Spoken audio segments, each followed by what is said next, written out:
भारत सरकार में मंत्री श्री कृष्णपाल जी गुर्जर और उत्तर प्रदेशवासी और उत्तर प्रदेश सरकार के पूर्व मंत्री श्री नवाब सिंह जी नागर, तिगांव विधानसभा क्षेत्र के लोकप्रिय प्रत्याशी श्री राजेश नागर और पृथला विधानसभा क्षेत्र के प्रत्याशी श्री नयनपाल रावत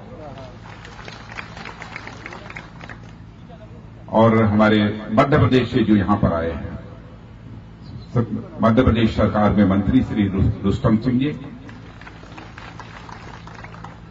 और वहां की उत्तर प्रदेश की विधायिका श्रीमती विमला सोलंकी, यहां उपस्थित मेरे सभी सम्मानित बहनों एवं भाइयों, यह किराली गांव है और इस किराली गांव में कृष्णपाल जी गुर्जर के लिए वोट मांगने में पिछली विधानसभा के चुनाव में आया था। आप लोगों ने भरपूर सहयोग दिया है, भरपूर सहयोग दिया है और मैंने उस समय भी कहा था, आज अपने उसी वादे को मैं पूरा कर रहा हूं। पहले एक बार मैं शीश झुकाकर आप सबके प्रति आभार व्यक्त करता हूं।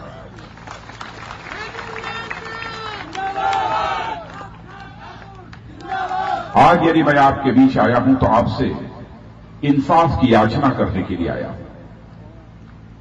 वैसे इंसाफ की कभी याचना नहीं की जाती है, इंसाफ तो स्वतः मिलना चाहिए और इसलिए मैं इंसाफ की याचना करने आया हूं कि हरियाणा राज्य 1966 में अस्तित्व में आया। नए राज्य के रूप में हरियाणा का गठन हुआ 1966 में। तब से लेकर आज तक लगातार 38 वर्षों तक गैर भाजपा किसी न किसी राजनीतिक पार्टी की सरकार रही है। जिसमें लंबे समय तक यदि किसी की सरकार रही है तो वह कांग्रेस की सरकार रही है। हरियाणा के लोग परिश्रमी हैं, जिस्म का पसीना बहाकर अन्न पैदा करने की कला जानते हैं। बहादुरी के मामले में भी इनका कोई जवाब नहीं है।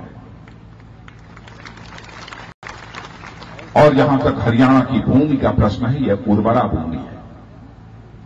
पंजाब और हरियाणा की धरती एक ऐसी धरती है जहां का रहने वाला किसान अपने खेतों में जो अन्न पैदा करता है वह केवल हरियाणा और पंजाब के लोगों का ही पेट नहीं भरता है, बल्कि दुनिया के दूसरे देशों में रहने वाले लोगों का भी पेट भरने का काम करता है। ऐसी धरती है।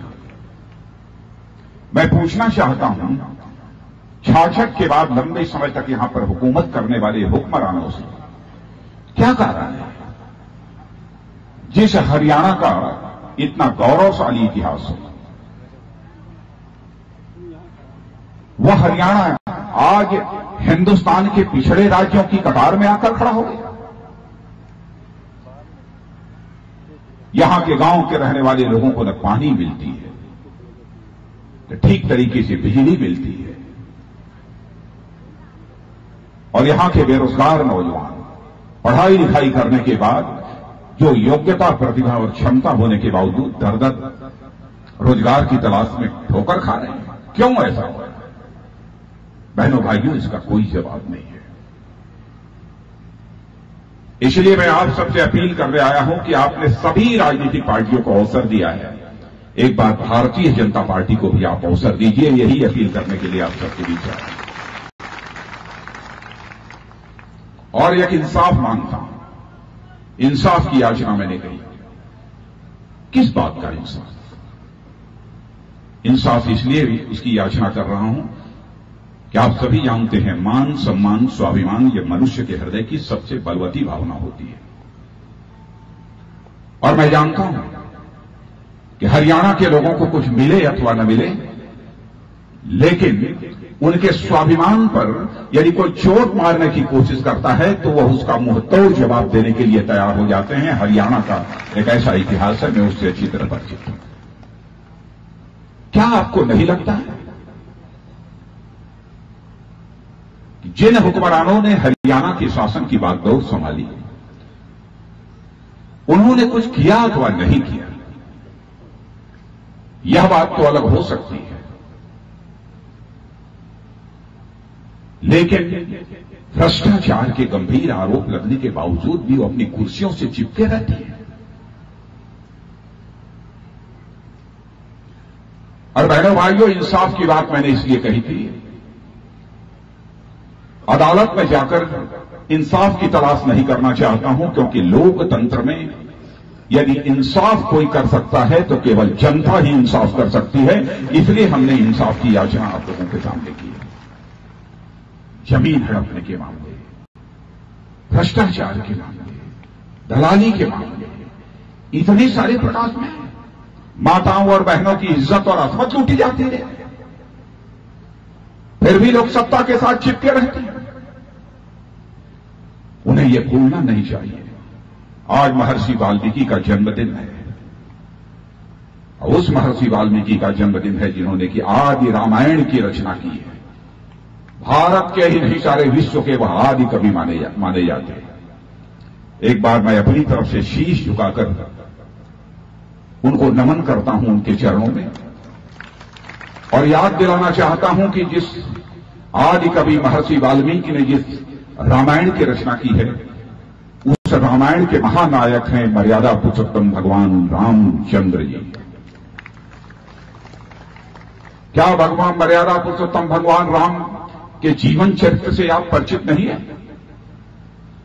समाज की अंतिम सीढ़ी पर बैठे हुए एक व्यक्ति के द्वारा केवल उंगली उठा देने पर, बेबुनियाद और निराधार आरोप चस्पा कर देने पर, लोक लाज को ध्यान में रखते हुए मर्यादा पुरुषोत्तम भगवान राम ने अपनी प्राणों से प्यारी सीता को भी अपनी परीक्षा से गुजरने को मजबूर कर दिया था।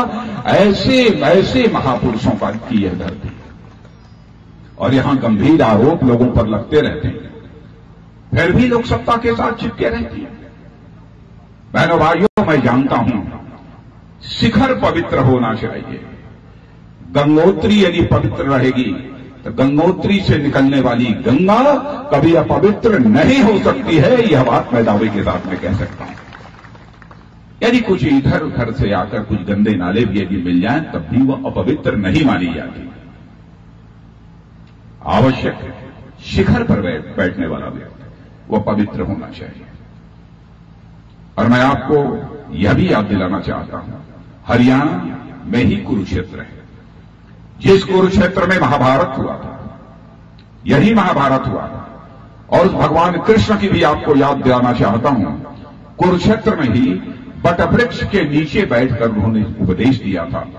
और उपदेश देते हुए उन्होंने कहा था, अपने ही कुटुंब का ही कोई क्यों न हो, अपना सगा ही कोई क्यों न हो, लेकिन अधर्म यदि करता है तो धर्म में विश्वास करने वाले लोगों को, ऐसे अधर्म करने वालों को दंडित करना चाहिए। यह भगवान कृष्ण ने उपदेश इसी कुरुक्षेत्र की धरती पर वटवृक्ष के नीचे बैठकर दिया था। क्या हम इस गौरवशाली इतिहास को भुला देना चाहते हैं? क्या चाहते हैं? जब से हुकूमत इनकी आई है, चाहे केंद्र में हो अथवा 10 वर्षों से यहां पर, क्या किया है? क्या बहनों भाइयों, इनके आने के बाद महंगाई नहीं बढ़ी? क्या इनके आने के बाद भ्रष्टाचार के गंभीर आरोप नहीं लगे? क्या इनके आने के बाद जुल्म और अत्याचार की घटनाएं नहीं बढ़ी? क्या इनके आने के बाद अंतर्राष्ट्रीय जगत में भारत की प्रतिष्ठा नहीं गिरी? आप यह जानना चाहेंगे कि आपने क्या किया। इतनी बात मैं दावे के साथ कह सकता हूं, भारत में भी भारतीय जनता पार्टी की सरकार है, और 5 ऐसे राज्य हैं जहां पर कि हमारी भारतीय जनता पार्टी की सरकार है। रुस्तम सिंह जी यहां पर मध्य प्रदेश से आए हुए हैं। मध्य प्रदेश में हमारी सरकार है, गुजरात में है, राजस्थान में है, गोवा में है, छत्तीसगढ़ में है। मैं सारी राज्य सरकारों के बारे में यहां विस्तार में जाकर कोई चर्चा नहीं करना चाहता हूं, लेकिन एक राज्य सरकार जिसके कारनामों से आप अच्छी तरह परिचित हैं, और उसने ऐसा विकास किया है जिसके विकास के मॉडल की चर्चा केवल हिंदुस्तान की सीमा के अंतर्गत ही नहीं होती है, बल्कि दुनिया के कोने कोने में होती है। जिस राज्य गुजरात के मुख्यमंत्री रहे हैं श्री नरेंद्र भाई मोदी, और भारत ही नहीं, दुनिया के राजनीतिक विश्लेषक, जिन्हें अंग्रेजी में पॉलिटिकल एनालिस्ट कहते हैं, उन राजनीतिक विश्लेषकों ने यहां सभी राजनीतिक पार्टियों के सरकारों की कामकाज की समीक्षा करने के बाद अपनी सर्वेक्षण रिपोर्ट में राजनीतिक विश्लेषण देते हुए यह कहा है कि हिंदुस्तान में जितनी भी राजनीतिक पार्टियां हैं, उन सारी राजनीतिक पार्टियों में सबसे बेहतर सरकार चलाने वाली यदि कोई राजनीतिक पार्टी है तो वह केवल भारतीय जनता पार्टी है। यदि मैं उन राजनीतिक विश्लेषकों की बात छोड़ दूं तो मैं आपको 10 साल इस हिंदुस्तान में और इस हरियाणा में जो कांग्रेस की सरकार रही है उसकी ओर आपका ध्यान ले जाना चाहता हूं। हम तो बामुश्किल 4 महीने से केंद्र में आए हैं। इसके पहले आदरणीय अटल बिहारी वाजपेयी जी की भी सरकार रही है।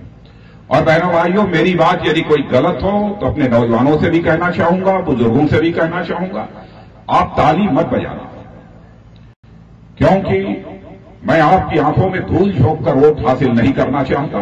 यदि मैं वोट हासिल करना चाहूंगा तो आपकी आंखों में आंख डालकर मैं वोट हासिल करना चाहूंगा। क्या यह सच नहीं है? आजाद भारत का 6 वर्षों का वह स्वर्णिम काल है जब आदरणीय अटल बिहारी वाजपेयी जी भारत के प्रधानमंत्री थे, तो 6 वर्षों के अंदर एक दिन भी यदि किसी ने महंगाई नहीं बढ़ने दिया तो भारत माता के सपूत अटल बिहारी वाजपेयी ने महंगाई नहीं बढ़ने दिया। भारत नहीं, सारी दुनिया का अर्थशास्त्री इस हकीकत को स्वीकार किया। 4 महीने से केंद्र में हम लोगों की सरकार आई है, नरेंद्र भाई मोदी भारत के प्रधानमंत्री। मैं यह दावा नहीं करना चाहता कि 4 महीने के अंदर 10 वर्ष पहले महंगाई का जो स्तर था वहां पर हमने महंगाई को लाकर उतारने में कामयाबी हासिल की है। लेकिन इतनी बात तो मैं दावे के साथ कह सकता हूं, और कोई बड़ा से बड़ा अर्थशास्त्री भी इस हकीकत को स्वीकार करेगा, 4 महीने में हमने कुछ किया हो अथवा न किया हो, लेकिन लगातार कांग्रेस की हुकूमत के समय जो महंगाई बढ़ रही थी उस महंगाई को रोकने में हमने कामयाबी हासिल की है। यह बात तो मैं दावे के साथ कह सकता हूं, इसे कोई नकार नहीं सकता। देश की प्रतिष्ठा, देश की मर्यादा नेतृत्व के कारण अंतर्राष्ट्रीय जगत में बढ़ती है। कैसे इस हकीकत को आप झुठला सकते हैं कि आज के हमारे प्रधानमंत्री नरेंद्र भाई मोदी हैं, आज के प्रधानमंत्री, जिस दिन उनका शपथ ग्रहण समारोह था, बहनों भाइयों, हमारे पड़ोसी देशों के सारे राष्ट्राध्यक्ष शपथ ग्रहण समारोह में भाग लेने के लिए मौजूद थे। यहां तक कि पाकिस्तान के नवाज शरीफ साहब भी भारत की राजधानी दिल्ली में आकर राष्ट्रपति भवन में नरेंद्र भाई मोदी से हाथ मिला रहे थे और बधाई दे रहे थे। उसी दिन अंतर्राष्ट्रीय जगत में भारत की प्रतिष्ठा की बढ़ने का सिलसिला प्रारंभ हो गया। और मैं एक घटना की आपको याद दिलाना चाहता हूं। पिछली साल पार्टी का राष्ट्रीय अध्यक्ष रहते हुए मैं अमेरिका की यात्रा पर गया था। वैसे सामान्यतः मैं विदेश वगैरह की यात्रा करना बहुत पसंद नहीं करता हूं। मैं जाता नहीं, मैं गांव का रहने वाला, या आपके ही परिवार जैसा हमारा परिवार है उसी का मैं सदस्य हूं। लेकिन वहां का आमंत्रण था और यहां के मित्रों का भी आग्रह था कि आप भविष्य में सत्ता में आने वाली पार्टी के राष्ट्रीय अध्यक्ष हैं, यदि वहां की सीनेट और कांग्रेस का निमंत्रण है आपको तो जाना चाहिए। इसलिए मैं वहां गया और वहां पर सीनेट के, कांग्रेस के संसद सदस्यों से भेंट हुई। किसी ने लंच दिया, किसी ने डिनर दिया। वहां के सारे नेताओं से भी हमारी बातचीत हुई। मैं जब चलने लगा तो कुछ लोगों ने मुझसे पूछा, धीरे से दबी जुबान में पूछा, आप पार्टी के राष्ट्रीय अध्यक्ष हैं और आप नरेंद्र भाई मोदी को भारत का प्रधानमंत्री देखना चाहते हैं, लेकिन आप यहां आए, आपको मालूम है कि अमेरिका ने प्रतिबंध लगा रखा है कि नरेंद्र भाई मोदी को हम अमेरिका की सीमा में प्रवेश नहीं करने देंगे, हम उनको वीजा नहीं देंगे। तो आपने नरेंद्र भाई मोदी के लिए वीजा तो नहीं मांगा। मैंने कहा कि नरेंद्र भाई मोदी ने न तो कभी वीजा मांगा था, न तो कभी उन्होंने अमेरिका आने की कभी इच्छा व्यक्त की थी। और धीरे से बातचीत के अंत में उनकी कान में हाथ पकड़कर बोलते हुए मैं चला आया, याद रखना 10 महीने के बाद हिंदुस्तान की जनता ऐसे हालात पैदा कर देगी कि अमेरिका रेड कारपेट बिछाकर नरेंद्र भाई मोदी की अगवानी करेगा। और बहनों भाइयों, आप लोगों ने देखा होगा कि यही हुआ। आपने देखा होगा टेलीविजन के पर्दे पर यही हुआ है। भारत की प्रतिष्ठा बढ़ी है, तय किया है हम लोगों ने भी। अभी अमेरिका का सामान कोई बनकर आता है, जापान का, जर्मनी का, जिस पर लिखा होता है made in America, made in Germany, made in Japan और मेड इन इंडिया जिस पर लिखा हो, तो मैं समझता हूं क्यों नौजवानों पसंद यही करते हो जिस पर मेड इन अमेरिका लिखा हो। मेड इन इंडिया कोई पसंद नहीं करता। जल्दी लोग कहते हैं कि इसकी क्वालिटी कुछ इन्फीरियर हो, पुअर हो। हम लोगों ने फैसला किया था पहले ही, नरेंद्र भाई मोदी के नेतृत्व में फैसला किया था कि भारत में अधिकतम पूंजी निवेश केवल भारत के पूंजीपतियों का ही नहीं होना चाहिए, बल्कि दुनिया के भी जो उद्योगपति हैं उनका पूंजी निवेश भारत में होना चाहिए, भारत में होना चाहिए। और यह सिलसिला उनकी अमेरिका और जापान की यात्रा से प्रारंभ हो चुका है। आज मैं आपको जानकारी देना चाहता हूं कि बड़े बड़े उद्योगपतियों ने, भारत के उद्योगपतियों ने फैसला कर लिया है, अब तक हम जो लाखों करोड़ रुपया उद्योग लगाने के लिए दुनिया के दूसरे देशों में निवेश किया करते थे, अब वह दुनिया के दूसरे देशों में पूंजी निवेश नहीं करेंगे, बल्कि भारत में वह पूंजी निवेश करेंगे और यहां पर मुद्दे और केवल हमारे स्वदेशी उद्योगपति ही नहीं, बल्कि विदेशी उद्योगपतियों ने भी अब यह मान लिया है कि सचमुच माहौल यदि कहीं पर उद्योग लगाने का है, पूंजी निवेश करने का है, तो वह भारत में है। और विदेशी पूंजीपतियों ने भी यह फैसला किया है कि हम भारत में आकर अब अपना उद्योग लगाएंगे। और नरेंद्र भाई मोदी की पहली यात्रा के बाद अमेरिका की $41 बिलियन पूंजी निवेश करने का फैसला हो चुका है। यह समाचार पत्रों में आपने पढ़ा होगा। नौजवानों को रोजगार के अवसर ये स्वाभाविक रूप से बढ़ेंगे। और इतना ही नहीं होगा, भारत में ही नहीं, बल्कि भारत की इस धरती से बना हुआ माल जिस पर लिखा होगा मेड इन इंडिया, वो केवल भारत के लोग ही नहीं खरीदेंगे बहनों भाइयों, बल्कि वो अमेरिका, जर्मनी और जापान में भी जाएगा। तो लोग कहेंगे कि बेटर क्वालिटी का, अच्छी क्वालिटी का माल चाहिए, तो जिस पर मेड इन इंडिया लिखा हो वह माल खरीदा जाना चाहिए। हम ऐसे हालात यहां पर पैदा करना चाहते हैं। आगे आगे कदम बढ़ा रहे हैं, चल रहे हैं, कैसे नए भारत का निर्माण करना चाहते हैं। सारी संभावनाएं यहां पर पूरी तरह से बलवती है।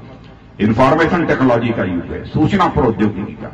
मैं जानता हूं नौजवानों को सभी इंटरनेट पर किस तरीके से काम करते हैं, कंप्यूटर किस तरीके से चलाते हैं, उंगलियां उनकी कितनी तेजी के साथ चलती हैं, हम इसे अच्छी तरह जानते हैं। रोजगार के अवसर बढ़ाने की संभावनाएं दिनों दिन बलवती होती जा रही हैं, लेकिन सच्चाई है, खोट यदि कहीं पर है, गड़बड़ी यदि कहीं पर है, तो सत्ता में बैठे हुए लोगों की नीति में और नियोजन में, पॉलिसी में और प्लानिंग में, और साथ ही पॉलिसी और प्लानिंग के साथ साथ उनके इंटेंशन में, उनकी नीयत में गड़बड़ी है। नीति, नियोजन और नीयत, इन तीनों में कहीं न कहीं खोट है। इस कारण ऐसा नहीं हो रहा। हरियाणा का सवाल है, हरियाणा कौन नहीं जानता है कि हरियाणा यह कृषि प्रधान राज्य है।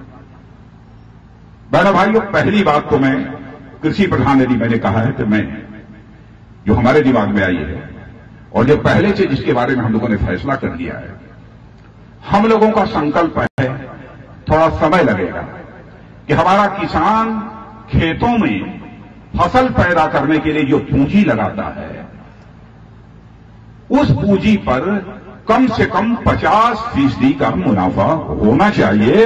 यह हम सुनिश्चित करेंगे। हम आपको विश्वास दिलाना चाहते हैं, थोड़ा समय लग सकता है, समय लग सकता है।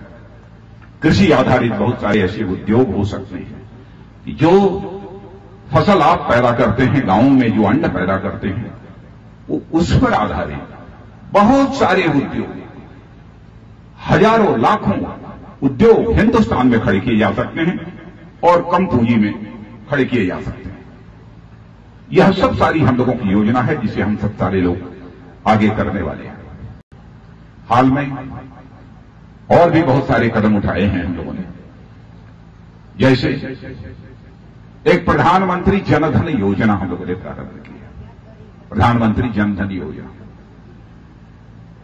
कांग्रेस के दोस्तों ने पूछा कि यह प्रधानमंत्री जनधन योजना क्या होती है। मैंने कहा सबका बैंक में अकाउंट खुल जाएगा। तो उन्होंने कहा बैंक में खाता खुल जाने से क्या सबकी समस्या हल हो जाएगी। मैंने कहा कि बहुत कुछ, काफी हद तक हम उस समस्या का समाधान करना चाहते हैं, इसीलिए हम लोगों ने यह फैसला किया है। बहनों भाइयों, जिस दिन बैंक में आपका अकाउंट खुलेगा उसी दिन आपका 1 लाख रुपए का जीवन बीमा पक्का हो जाएगा। जिस दिन आपका 1 लाख रुपए का अकाउंट खुलेगा। यहां पर भी कुछ लोगों ने खोला होगा, खोला है कि नहीं इस बार? वाह, देख लीजिए, प्रेस के मित्र देखिए, बड़ी संख्या में लोगों ने खोला। और 3 साल के अंदर हिंदुस्तान में हम ऐसे हालात पैदा करना चाहते हैं कि बहनों भाइयों, एक व्यक्ति भी शेष न बचे जिसका कि बैंक में खाता न खुल जाए, भले ही वह झोपड़ी के अंदर क्यों न रहता हो। आप जानते हैं इसका सबसे बड़ा लाभ क्या हो? आज बैंक में आपका जो कृषि क्रेडिट कार्ड होता है, वो क्रेडिट कार्ड भी जल्दी नहीं बनाया जाता, नहीं बनाया जाता। और कृषि क्रेडिट कार्ड भी आपको तुरंत वही काम करेगा, वह कार्ड जो आपको मिलेगा वही किसान क्रेडिट कार्ड का भी काम करेगा। उसके लिए भी परेशान होने की जरूरत नहीं होगी। और इतना ही नहीं, सरकार के द्वारा वृद्धावस्था पेंशन, विधवा पेंशन, खाद की सब्सिडी, अन्य बहुत सारी सुविधाएं, बच्चों की स्कॉलरशिप अब बिचौलियों के माध्यम से आपके पास नहीं पहुंचेगी, बल्कि दिल्ली के बैंक के खाते से चलेगी और सीधे गांव में जहां बैठे हुए हैं आप, आपके बैंक के वो खाते में पहुंच जाएगी, आपके खाते में पहुंच जाएगी। बीच से बिचौलिया पूरी तरह से समाप्त हो जाएगा। इस प्रकार की बहुत सारी योजनाएं, उसके बारे में हम लोगों ने विचार किया है। और बहनों भाइयों, इसीलिए मैं आप सबसे निवेदन करने आया हूं। मैं जानता हूं कि यति गांव विधानसभा क्षेत्र की भी कुछ समस्याएं हैं, जिसके बारे में हम लोगों ने खुद भी सोचा है कि कुछ न कुछ करना चाहिए। एक तो स्वास्थ्य संबंधी समस्या को लेकर यहां पर हॉस्पिटल ठीक नहीं है। मुझे यहां के लोगों ने बताया है कि साहब यहां पर 15 बेड या कितने बेड का हॉस्पिटल है? क्यों मंत्री जी? 20 बेड का था, लेकिन बेड गायब हो गया। नॉन बेड हॉस्पिटल, यह हालत, नॉन बेड हॉस्पिटल। बहनों भाइयों, मंत्री जी, हमारे मंत्री हैं कृष्णपाल जी गुर्जर, यहां सरकार बन जाएगी, जो मुख्यमंत्री बनेंगे उनसे कहिएगा कि कम से कम 50 बेड का हॉस्पिटल तो जरूर बना दें। 50 बेड।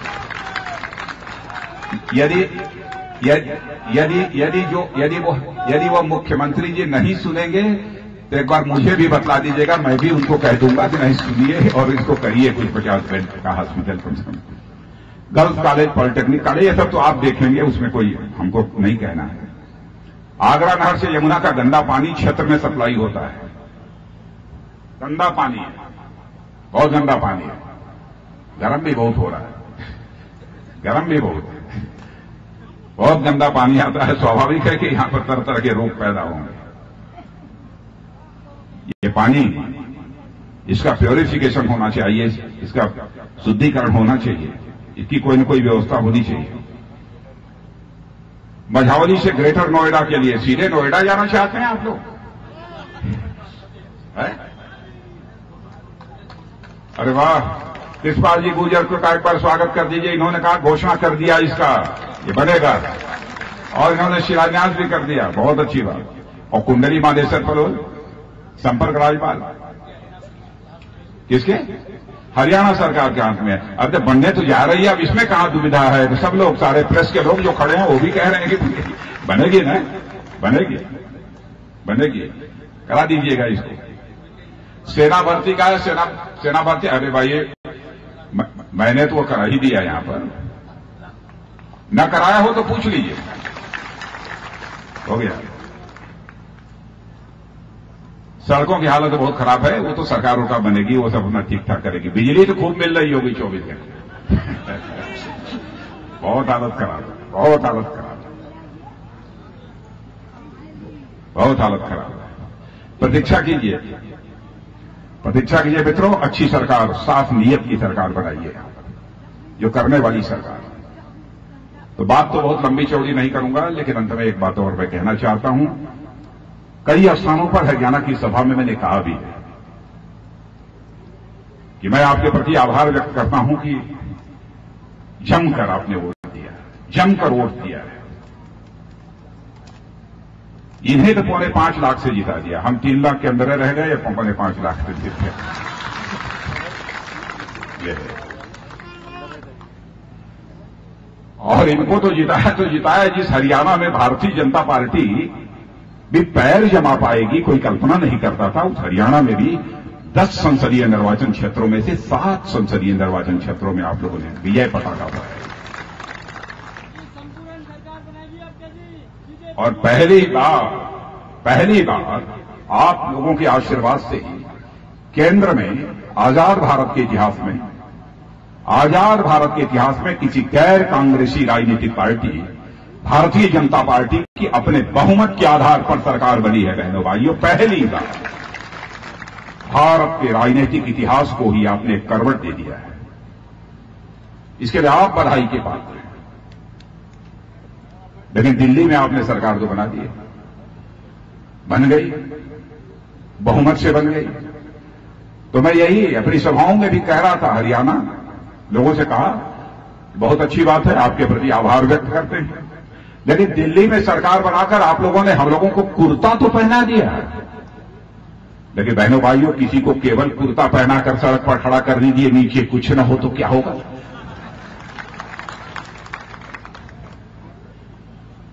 तो मैं आपसे अपील करना चाहता हूं, केंद्र में सरकार बनाकर भाजपा की आप लोगों ने हम लोगों को कुर्ता तो पहना दिया है, लेकिन हरियाणा की भी स्पष्ट बहुमत से भाजपा की सरकार बनाकर हम लोगों को पैजामा भी तो पहना दीजिए।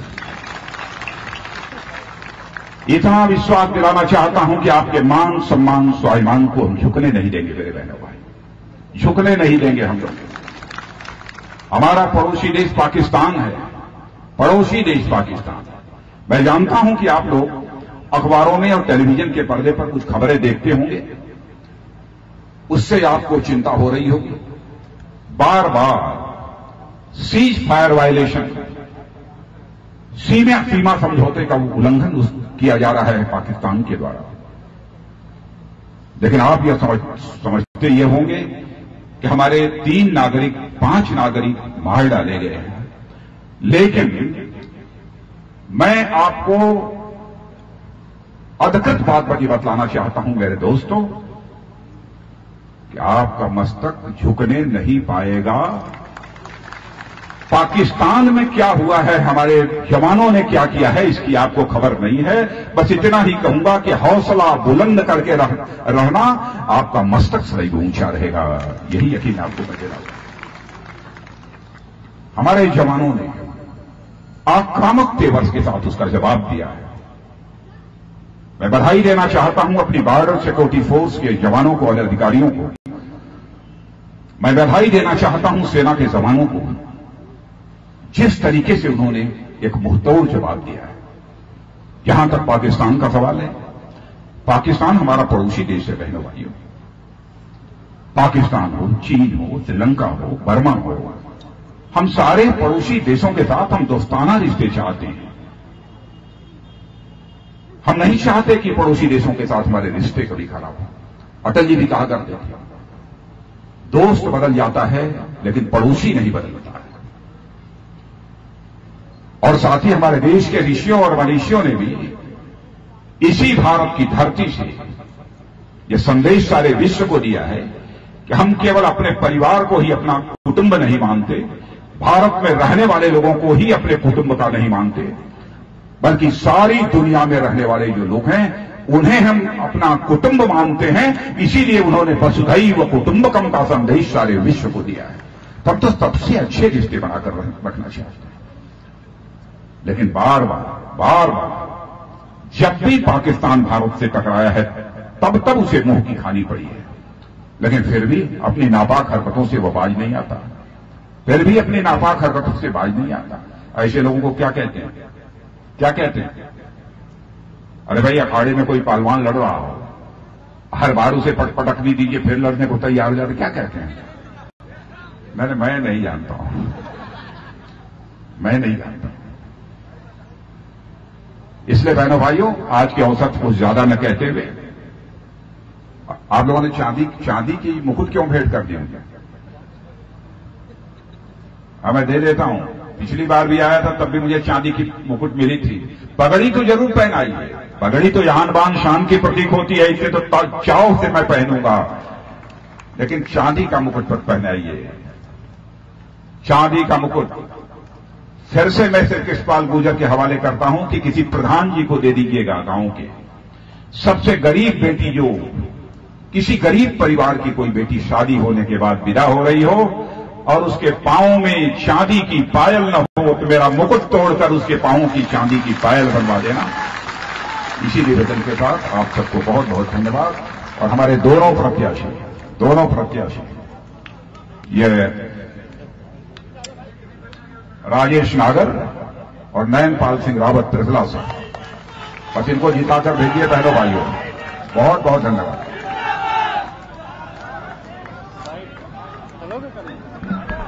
चलो वो गए, पत्रकार बंधु गए भाई।